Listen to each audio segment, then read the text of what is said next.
All right, so I had a client on a consult and they had a very, very, very good term that I want you all to understand very well. 15-mile famous. Let's get into it. So I feel like this is probably a term that existed for a while. For whatever reason, it just really crossed my desk and I took note.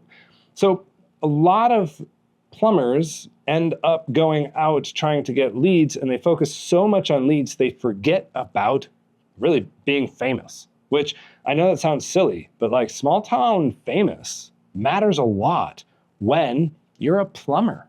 So this guy was in an extremely highly dense population, but he was in a good spot. So his GMB was pinned to a shop that happened to somehow, I don't know how he did this, but somehow he found a shop in the middle of some prime neighborhoods. And you have to remember, GMBs for the longest time have been proximity focused first. So the closer the searcher was, the better chance of that ranking. Now, if he had good review flow, if he had a decent website, like he would probably rank pretty well for a while in that zone. However, it starts to fall off the further out you get. So, it's not going to be perfect. The other thing about relying on only that to become 15-mile famous is you don't get to be famous by only showing up when people need you. I've talked a lot about this. You watch any of my content and I'll say, hey, start advertising like a real boy. And that's because a real boy shows up before the customer ever needs you. So, like I'm showing up now. You might not even need a marketing agency now. But guess what?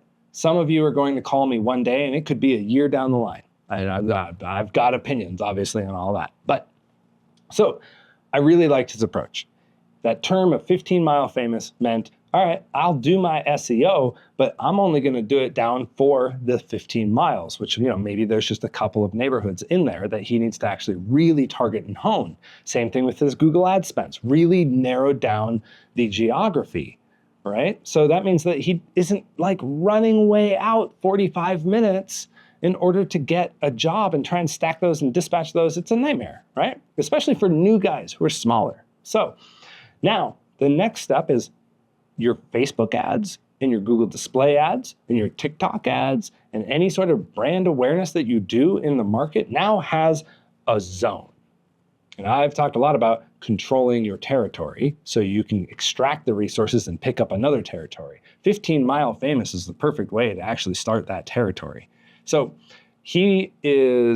what I recommended he do is calculate how many people are in that market. Then find out how many people are the addressable market, right? And this is easy to do. You can hop on Facebook and you can just go bloop, 15-mile radius. And now I want women between the ages of 30 and 60. You don't want to go over 64 because then you get into like fixed incomes and Facebook just says anybody older.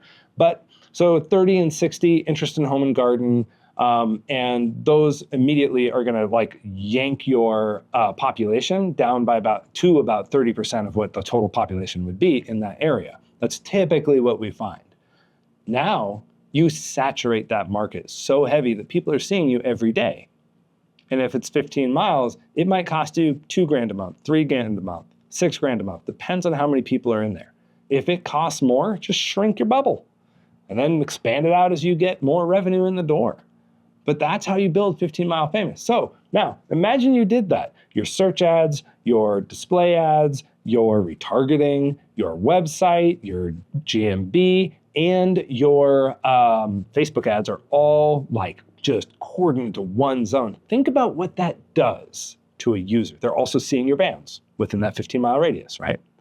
What that does to your audience is it builds influence, it builds credibility, and it builds trust because they're seeing you everywhere and you're telling them like, hey, your neighbor loved us. Yeah, Sally over here, she was great. She gave us cookies at the end of the job, right? This is a testimonial. This is an offer. This is our values. This is just something fun and dumb on the internet that we made just for you. You have to remember why people are going to these platforms and looking around the internet anyway. So you have to be entertaining because that's what the internet is for. More than internet is research and education, and then what else? Oh, okay, banking, stuff like that. But it's a lot of it. It's just entertainment. If you are entertaining, you will be interesting. If you are interesting, you're like the hot person at a party. People just kind of they're attracted to you. And that's good. Then what do they do when they need you? Or if they muster up the courage, if you're very pretty, you're going to get a phone call, right? So when people need you, and that was a meandering way to do that. But when people need you, you don't want them going to Google and going, plumber near me. You want them to be like, oh, I want to call Prospector Plumbing. I want to call Alpha Plumbing. I want to call, Mammoth Plumbing, whatever. Whatever your name is, that's what you want in the search bar. You don't want them to look for anybody else, because then that means you got to fight competition on the most expensive platform ever. So you put all your eggs into the influence basket, which takes multiple platforms and it does cost money like anything else. And your influence is going to start to build. And guess who gets the call? The person who gets the call, the person who builds an actual customer base that comes every single time they have a problem, is the one with influence. Now, I'm not saying don't do PPC, SEO, all that stuff. You want to capture those people as well, because once you get them in the door, you're going to give them a wonderful 5-star service, and they're going to want to use you, and they're going to tell their friends about you. But that's not the only people in the market. You have the people who need the plumber that day, and you've got the rest of the market. If you never talk to the rest of the market, you are only inching up tiny layers at a time. And I'm talking, start here, start leapfrogging your awareness, so that way it builds way faster. Because who do you call when you need something? You call who or what you know. There is a reason why McDonald's still advertises. And that's because they need to maintain their influence over the market. That's really the nuts and bolts of it. So if you picture your 15-mile famous, people are just going to know you, your company. They're going to know what you stand for. They're going to know what you do. And they're just going to start flocking to you. But it does take time. I don't want to oversell this to the point where you're frustrated at trying it. Because if you are marketing for a week and expect the sky to fall full of plumbing jobs, that's not how it works. You have to market like this for 3 to 6 months probably before you start really feeling like an influx. But the hard part is when I tell people, hey, spend $2,000 on 10,000 people. And then you have to realize that only a small number of those are actually going to turn into jobs that month, but then there'll be more the next month, and then the next month, and then the next month, because all those people, you're slowly converting them. You're moving them. This is a tripod thing. You're moving them from here over to here. You're pushing them because your marketing is aggressively saying, we'll take care of you. Instead of, hi, do you need us today? You're saying, we're going to take care of you. Think about that. You're pushing your market instead of just pulling what you can out of it.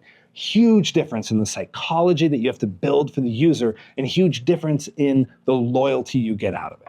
That's how you get rid of the price gouging, not price gouging. That's how you get rid of like the price shoppers and the people who don't like your diagnostic estimates, if that's something you do.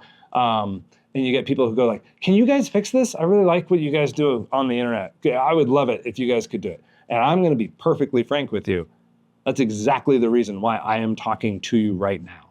Is because I want you to wake up one day, make the decision, I need a marketing company, or I need help with my marketing. I'm going to go talk to somebody about it. I saw that guy on the internet. I should talk to him about it, which you can find me pretty easy. Tyler Williams, Marketing Plumbers. Just Google that. Boom, there I am. So that's the game. That's the true game. And it takes time. And so for those of you who are just starting out, get ready to play the long game. But when you do, you can build a truly remarkable company that takes care of your community, takes care of your workers, it takes care of your family, and ultimately, it takes care of you. And that's the goal, right? So, hope this is useful, and go out there and grow.